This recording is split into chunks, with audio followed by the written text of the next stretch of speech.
جب حضرت قطب الدین بختیار کاکی رحمۃ اللہ علیہ اللہ تعالیٰ ان پر کروڑوں برکتیں نازل فرمائے کی وفات ہوئی تو وہاں پر کہرام مچ گیا۔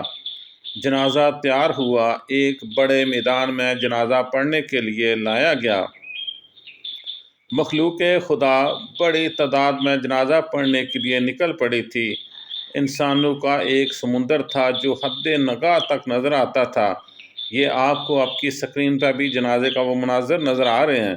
یوں معلوم ہوتا تھا کہ ایک پھپھرے ہوئے دریا کی مانند یہ مجمع ہے۔ جب جنازہ پڑھانے کا وقت آیا، ایک آدمی آگے بڑھا۔ اس نے کہا، میں وصی ہوں، مجھے حضرت نے یہ وصیت کی تھی کہ میں اس مجمع تک وہ وصیت پہنچانا چاہتا ہوں۔ مجمع خاموش ہو گیا۔ وصیت کیا تھی سننے کے قابل ہے۔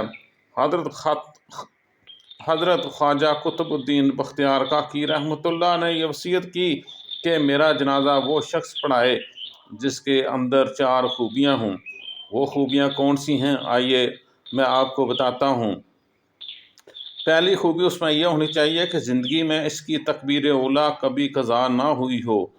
دوسری خوبی اس شخص میں یہ ہونی چاہیے کہ اس کی تہجد کی نماز کبھی قضا نہ ہوئی ہو۔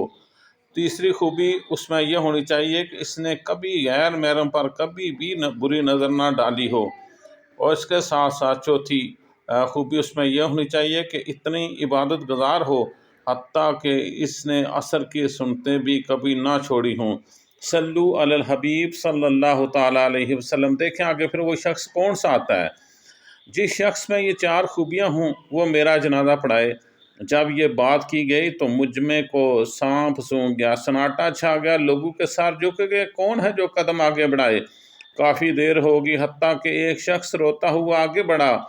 حضرت قطب الدین بختیار کاکی کے جنازے کے قریب آیا، جنازے سے چادر ہٹائی اور کہا، قطب الدین آپ تو اس دنیا فانی سے رحلت فرما چکے ہیں، آپ تو فوت ہو گئے ہیں، آپ تو خود فوت ہو گئے ہیں، مجھے آپ نے لوگوں کے سامنے رسوا کر دیا، آپ نے میرا راز کھول دیا، جانیے وہ کون شخص تھا۔